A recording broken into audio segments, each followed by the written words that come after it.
नमस्कार दोस्तों, स्वागत है आपका हमारे चैनल पर। विचारों की तंद्रा तीखे दर्द से टूटी। देखा तो चाकू की तेज धार उंगली को चीरकर खून की धार निकाल चुकी थी। मेघा दर्द से कहार कर सब्जी काटना छोड़ उठी और सीधे जाकर बैंडेड खोजने लगी। उंगली से खून बह रहा था और दूसरा हाथ तेजी से काम कर रहा था। बिस्तर पर लेटे विकास ने सरसरी निगाह दौड़ाई। मेघा को एक बार ये लगा कि शायद मदद मिल जाए, लेकिन बिस्तर पर पड़े पड़े ही विकास ने पूछा, कट गया क्या? कितनी बार कहा है ध्यान से काम किया करो, लगाओ और बैंडेड। इतना कहकर वो फिर अपने मोबाइल में मग्न हो गया। मेघा को बैंडेड मिल चुका था, पर अब दर्द जैसे काफुर हो गया था। कहते हैं चोट अक्सर कई जगह लगती है, पर दर्द सिर्फ वहीं महसूस होता है जहाँ चोट सबसे ज़्यादा लगी हो। अब कहारते मन ने उंगली की चोट को ढक लिया था। मेघा बैंडेड लगाए सब्जी काटने फिर पहुंच चुकी थी, जहाँ खून की बूंदें टपकी थी। उस जगह को साफ किया और वापस सब्जी काटने लगी। इस बार ज़्यादा सावधानी से काट रही थी। अचानक माँ की आवाज़ आई, अरे तू बैठ, अलग जाकर। कितना खून गिराया है? चौंक कर देखा तो एकाक आंखों के सामने सब धुंधला सा होने लगा। कहारते मन ने ही शायद माँ को पुकारा था और कल्पना को सजीव सा सामने ला खड़ा किया था, वरना माँ कहाँ थी अब? ये सोच धुंधली होती आंखों को आंसुओं से धोने लगी। माँ उसकी एक छोटी सी चोट पर भी कितना परेशान हो जाती थी। अगर एक बार हाथ कटा तो मेघा को 3 दिनों के लिए किचन निकाला मिल जाता। तो कई बार माँ पर झुंझला जाती कि इतनी सी चोट पर ओवर रिएक्ट करती हो। उसे शायद इस ओवर रिएक्शन की क्या कहे ऐसी परवाह की आदत हो चली थी, पर माँ को इस तरह की परवाह कहाँ थी, वरना इस तरह अचानक उसे दुनिया में अकेला छोड़कर चली जाती। माँ तो चली गई, पर उनकी आदत कहाँ जाती है? ये सब सोचते हुए मेघा के हाथ यंत्रवत तरीके से काम कर रहे थे। सब्जी भी बन चुकी थी और अब रोटी बनाकर टिफिन भरने लगी थी। ये रोज़ सुबह का काम था, जल्दी उठकर आकाश को उठाना, नहलाना, तैयार करना और इसी बीच उसके लिए नाश्ता और टिफिन तैयार करना। इतना करते करते आकाश की बस का समय हो जाता और दौड़ते भागते उसे छोड़कर आई मेघा के पास एक पल भी गंवाने के लिए नहीं होता। आते ही नहाती, खाना बनाती जाती और इसी बीच पूजा करती। साथ में मोबाइल में डूबे विकास को समय का भान भी करवाती। टिफिन भरकर ऑफिस की ओर भागना होता तो अक्सर उसका नाश्ता खाना सब ताक पर होता। अगर ट्रेन में सीट मिल जाती तो किसी तरह रोटी सब्जी का रोल गले से नीचे उतार लेती, वरना ऑफिस में लंच टाइम में ही उसे कुछ खाने का मौका मिलता। आज मेघा ट्रेन में चढ़ी तो सामने ही एक खाली सीट जैसे उसे बुला रही थी। एक बार को थके कदमों से भागकर उस ओर बढ़ी, फिर देखा एक बुजुर्ग महिला धीरे धीरे सीट की ओर बढ़ रही थी। मेघा ने दौड़कर सीट पर अपना बैग रख दिया और आंखों के इशारे से उस बुजुर्ग महिला को बता दिया कि उनके लिए ही बैग रखकर सीट रिजर्व कर दी है। सीट पाकर आधे दांतों वाले मुंह पर जो क्यूट मुस्कान आई, मेघा को अंदर तक भिगो गई। माँ भी नकली दांत निकाल लेती थी तो ऐसे ही हंसती थी। मुस्कान आंसू सब एक साथ ही बह निकले। वो दरवाजे के पास टिककर खड़ी हो गई। माँ ने फ़ोन पर न जाने कितनी बार कहा था कि मेघा एक बार आकर मिल ले, पर वो अपनी गृहस्थी और काम के चक्कर में जाने का सोच भी न पाई। आकाश की पढ़ाई, घर के काम, विकास का काम, न जाने कितनी बेड़ियाँ उसके पैरों में कस रखी थी, जो उसे बढ़ने से रोक लिया करती। मिलने की आस लिए माँ चली गई और वो आखिरी दर्शन तक नहीं कर पाई। जैसे माँ ही रूठकर उसे आखिरी दर्शन के लिए भी न आने दी। माँ के जाने के बाद से ही वो हर पल यही सोचती रही कि माँ के जाने के बाद जो छुट्टियाँ ली वो पहले ले ली होती तो शायद उसे ये मलाल नहीं होता। अचानक अपने हाथों पर एक स्नेह भरा हाथ महसूस हुआ। चौंक कर देखा तो वही बुजुर्ग महिला थी। सब ठीक है? उनकी नज़रें मेघा पर टिकी थी। मेघा ने सवालिया नज़रों से उन्हें देखा तो महिला ने उसके रोने की ओर इशारा किया। माँ के विचारों में खोई मेघा के आंसू कब बहे उसे खुद आभास नहीं हुआ। डिब्बे की सारी महिलाएं उसे ही देख रही थी। आंसू पोंछते हुए जबरन मुस्कुराकर मेघा ने कहा, माँ की याद, मिल आओ। देर हो गई। किसी तरह मेघा भर्राए गले से इतना ही कह पाई। बुजुर्ग महिला ने उसके कंधे पर हाथ रखा और अपने स्टेशन पर उतर गई। उनके उतरने के एक बाद एक धड़ाधड़ महिला डिब्बे में चढ़ने लगी और मेघा एक और हो गई। कुछ इसी तरह उसका दुख भी रोज एक और हो जाता और वो काम में लग जाती, पर हर खाली समय में माँ की कोई ना कोई याद उसे भिगो जाती। माँ मेघा का सपोर्ट सिस्टम रही। मेघा ने उन्हीं के सारे अपनी ज़िंदगी में बहुत कुछ अचीव किया। पढ़ाई के साथ साथ अलग अलग तरह के शौक़ रखने की बातें भी माँ मेघा को सिखाती। माँ कहती, परिवार बच्चे सब होंगे, उनके लिए वक्त लगाती रहोगी, फिर एक दिन बच्चे बड़े होकर अपने काम में लग जाएंगे और मेरी तरह अकेली रह जाओगी। माँ, ऐसा भी क्या, मुझे अकेलापन खूब भाता है, मैं तो जी भरकर सोऊंगी। मेघा इटलाकर कहती। कितने दिन? हर दिन एक सा लगेगा फिर। मेघा, अपने शौक पाल, उन्हें साथ लेकर चल, तभी अकेले में भी सुकून होगा। माँ की इन बातों ने ही मेघा को कुछ करने और आगे बढ़ने के लिए प्रेरित किया। जब भी कमज़ोर पड़ती तो माँ ही उसका साथ देती। आकाश के पैदा होने के बाद भी माँ ने उसका ख्याल ऐसा रखा कि मेघा जल्द ऑफिस लौट पाए। वैसे मेघा ने कई बार घर परिवार की जिम्मेदारियों को देखते हुए काम से ब्रेक लेने का भी मन बनाया। हर बार माँ उसे रोक देती और कहती, घर बैठी क्या करेगी, कम से कम काम के बहाने घर से बाहर कहीं जाती तो है। घर से ऑफिस जाते कितने अपरिचितों से परिचय होता है। वैसे माँ सही कहती थी। कम से कम जिस तरह से आज स्ट्रीट में मिली आंटी जी ने उसके आंसू देख उसका हाल पूछा, कितना अपनापन था उनकी आंखों में। ऐसे अपनेपन से मिले उसे न जाने कितना समय हो गया। विकास तो अब उसे किसी अजनबी की तरह लगने लगा था। विकास और मेघा की शादी तो अरेंज ही थी, लेकिन सगाई से शादी के बीच के 1 महीने में दोनों की अक्सर मुलाकातें होती। उसे आज भी याद है, शादी के दिन सभी उसे ये कहकर छेड़ रहे थे कि उनकी शादी अरेंज से ज़्यादा लव वाली लग रही है। मेघा ये सुनकर सामने भले ही शर्मा रही थी, लेकिन मन ही मन विकास को लेकर इठला रही थी। अब उसे कई बार आश्चर्य होता कि ये वही विकास है जो उसकी एक आह पर परेशान हो जाया करता था और आज कटी उंगली से बहते खून से भी विचलित नहीं होता। आकाश के होने के बाद तो पारिवारिक जिम्मेदारियों में उलझी रही और उनके बीच ये दूरी कब और कैसे है ये उसे अंदाज़ा भी नहीं हुआ। अचानक तेज़ हॉर्न की आवाज़ से विचारों से बाहर आई। मेघा बीच सड़क खड़ी की खड़ी रह गई। जरा संभली तो सड़क के किनारे हो गई। कुछ देर इधर उधर देखकर जायजा लिया कि आखिर वो है कहाँ। यंत्रबद्ध तरीके से अपने स्टेशन उतर वो रोज के रास्ते से ऑफिस की ओर चल पड़ी थी। थोड़ा संभली भी नहीं थी कि अचानक बैग में रखा फ़ोन बजने लगा। उसकी हड़बड़ाहट इतनी बढ़ गई थी कि फ़ोन पर नाम नंबर देखे बगैर एक ही सांस में कह उठी, सर वो ट्रेन छूट गई थी, रियली सॉरी, बस स्टेशन से, सच में ट्रेन जैसे ही छूट गई। तू तो हा हा हा। दूसरी ओर से उन्मुक्त हंसी के साथ ये बात सुनकर मेघा चौंक कर फ़ोन दूर कर नंबर देखने लगी। सायली तू? सॉरी यार, मुझे लगा कि ऑफिस से कॉल होगा। हमारी शेरनी तो गीदड़ बन गई है। लगता है तुझे फिर जंगल में बुलाने का टाइम आ गया है।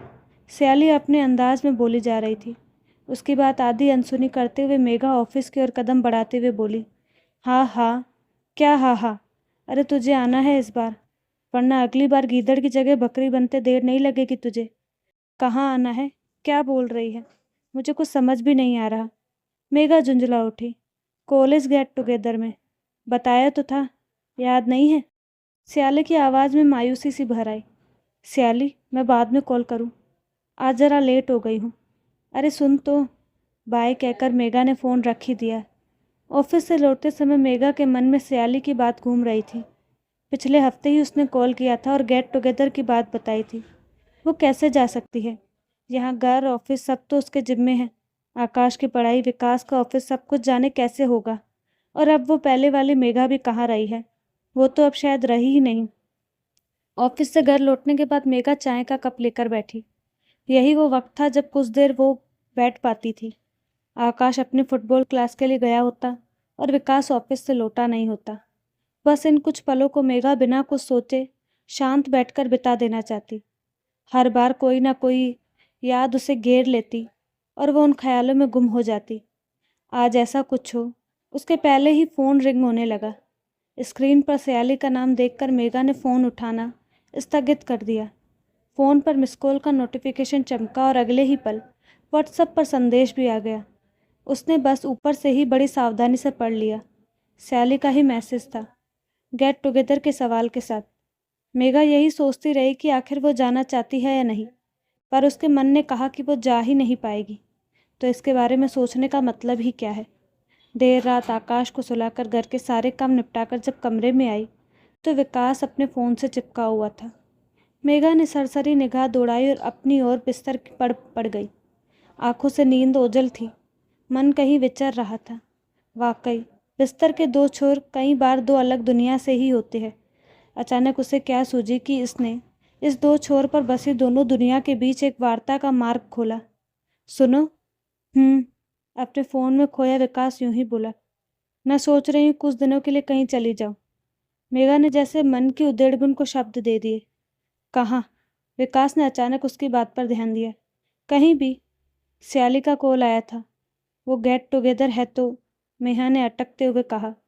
जा रही हो? विकास जैसे अब पूरी तरह से फ़ोन से बाहर आ गया था। कहाँ? मैं गई तो यहाँ का क्या होगा? मेघा ने सुनाने के अंदाज में कहा। यहाँ का क्या होगा का क्या मतलब? हम हैं ना। ऐसा भी नहीं है कि सब तुम ही करोगी तो होगा। यहाँ सब आराम से हो जाएगा। वैसे भी आधे दिन तो हम सब घर के बाहर ही रहते हैं। विकास का ये अंदाज मेघा को बिल्कुल नहीं भाया। वो चिढ़ती हुई सी बोली। हाँ हाँ, मैं करती ही क्या हूँ। मेरे बिना सब हो ही जाएगा। एक दिन न रहूँ ना तो पता चले, घर में तिनका भी न टूटे। अब ऐसा भी नहीं है, मैं भी सब कर सकता हूँ। तुम्हारे आने के पहले सब मैं ही करता था। मेरे हाथ की दाल दोस्तों के बीच आज तक फेमस है। तुम भी तो सुना है, अजीत फरहान सब कहकर गए हैं तुम्हें। जो हमने चखा भी नहीं उसकी तारीफ चाहे कोई करे, हमें क्या मतलब है। ना हमें कभी खाने को मिली और ना हमसे कोई काम देखा। झूठी तारीफों के पुल भले कोई बांधे। मेघा को पता था कि विकास अपनी बनाई दाल की बुराई नहीं सुन सकता, पर वो भी अपने किए का काम का क्रेडिट छीने जाने से व्यथित हो जानबूझकर वार कर रही थी।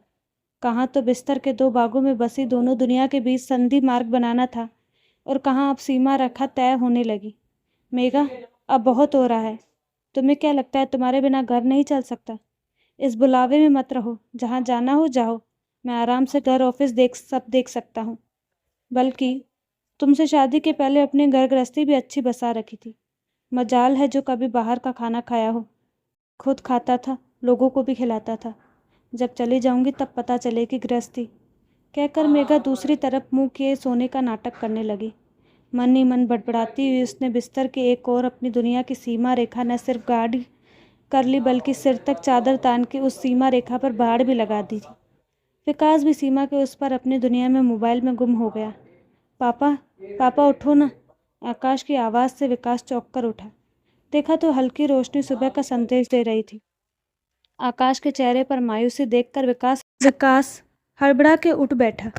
क्या हुआ? मम्मी घर में नहीं है। आकाश रुआंसा होकर बोला। नहीं है? वॉशरूम में होगी, देखा तुमने? आकाश ने हाँ में सिर हिलाया। विकास सोचते हुए बोल उठा। बाजार गई होगी। सुबह तो मम्मी बाजार जाती ही नहीं, उनको कितना सारा काम होता है। आकाश मम्मी के सेक्रेटरी की तरह बोला। विकास बिस्तर से ही आवाज़ लगाने लगा। मेघा, मेघा, रुको ज़रा, मम्मी को फ़ोन कर लेते हैं। ये कहकर विकास ने जैसे ही फ़ोन लगाया कि हॉल में रिंग सुनाई देने लगी। आकाश हॉल की ओर खुशी से भागता हुआ चिल्लाया। मम्मी! विकास के चेहरे पर भी मुस्कान आ गई, लेकिन हॉल में जाकर देखा तो आकाश मेघा का फ़ोन लिए मायूस खड़ा था। मम्मी का फ़ोन तो यही है। विकास ने आकाश से मेघा का फ़ोन लिया और उसे गले लगा लिया। अब विकास को भी घबराहट होने लगी। आज तक ऐसा कभी नहीं हुआ कि मेघा इस तरह उसे बिना कुछ कहे कहीं गई हो। इतनी सुबह तो वो कहीं भी नहीं जाती। विकास ने पहले आकाश को दूध और ब्रेड दिया और फिर उसके पास बैठकर एक के बाद एक उन सभी को कॉल करने लगा जिनके पास मेघा हो सकती थी। आकाश दूध ब्रेड को हाथ लगाए बगैर अपने पापा की ओर सवालिया नज़रों से देख रहा था। 5-7 जगह फ़ोन करने पर जब मेघा के बारे में कुछ पता नहीं चला तो विकास भी बेचैन होने लगा। तभी मेघा के फ़ोन पर सयाली का कॉल आया। विकास ने तुरंत फ़ोन उठाकर उसे सॉरी बात कह दी, पर सयाली ने बताया कि मेघा ने उससे बात नहीं की, बल्कि जब मैसेज का जवाब भी नहीं आया तो उसने खुद हाल जानने के लिए मेघा को कॉल लगाया है। सयाली की इन बातों के बीच विकास ने सवाल किया। विकास, तुम दोनों के बीच कुछ लड़ाई वगैरह तो नहीं? सॉरी, वो बस मैं मेघा को लेकर परेशान हो गई थी इसलिए पूछ बैठी। डोंट माइंड, वो शायद आसपास ही होगी। मैं भी पता करती हूँ दोस्तों से, शायद किसी से बात की हो। जैसे ही पता चले मुझे कॉल करना, कहकर सयाली ने फ़ोन रख दिया। इधर विकास को अचानक याद आया कि कल रात को ही उनके बीच बहस हुई थी, पर ऐसा तो कई बार हो जाया करता है। शायद यही तो अब उनके बीच की बातचीत रह गई है, वरना मेघा दिन भर घर के कामों में व्यस्त रहती है। फिर ऑफिस का काम, आकाश भी उसे नचाए रखता है। जब तक वो फ्री होती है तब तक विकास सोना चाहता है। साल दर साल उनके बीच बातचीत ऐसे बंदी होती जा रही है। पहले कैसे वो एक दूसरे के लिए वक्त निकाला करते थे, आकाश के आने के बाद धीरे धीरे मेघा का पूरा ध्यान आकाश पर ही लग गया। जब भी वो साथ होती तो भी आकाश के साथ ही लगी रहती। विकास ने भी जैसे अपने दोस्तों के बीच वापस अपनी दुनिया ढूंढ ली। पहले दिन भर बोलने वाली मेघा अब शांत सी हो गई थी, बस काम में लगी रहती। कल मेघा ने सही तो कहा था, विकास ने पूरा घर उसके भरोसे ही तो छोड़ दिया है। इस बात पर वो कैसे चिढ़ गया था। कहीं मेघा इसी बात से नाराज होकर कहीं चली तो नहीं गई। यह ख्याल आते ही विकास बेचैन हो गया।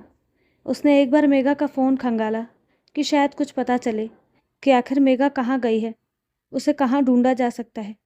देखा तो मेघा के फ़ोन में कई मैसेज बिना पढ़े यूं ही रखे थे, आधे से ज़्यादा सिर्फ इस शिकायत से कि मेघा उनसे बात ही नहीं करती। विकास को गलानी सी हो आई। मेघा को ज़रा भी समय नहीं मिलता और वो बस शिकायत ही करता रहता है। विकास मेघा का फ़ोन पकड़े कह उठा, मेघा कहाँ हो तुम? एक बार आ जाओ, मैं सब ठीक कर दूंगा। तभी दरवाजे की घंटी सुनकर आकाश दौड़ पड़ा। उसके पीछे पीछे विकास भी लगभग भागता हुआ पहुंचा। दरवाज़ा खोलते ही सामने मुस्कुराती हुई मेघा खड़ी थी। उसे देखते ही आकाश उससे लिपट गया। विकास ने लगभग डांटते हुए पूछा, कहाँ गई थी तुम? फ़ोन भी घर पर छोड़ दिया। कोई पता करे तो कैसे? जरा भी फिक्र नहीं है किसी की। मेघा ने विकास को आश्चर्य से देखा। तभी आकाश ने मेघा से कहा, मम्मी मैं तो आपको कब से ढूंढ रहा था। पता है पापा भी कितने टेंशन में आ गए थे। कितने सारे फ़ोन भी किए पर किसी को पता ही नहीं चला आप कहाँ थी। तुम 9 बजे उठाने से नहीं उठते, आज इतनी जल्दी कैसे उठ गए? मेघा ने आकाश का सर सहलाते हुए कहा और विकास की ओर नज़र डाली।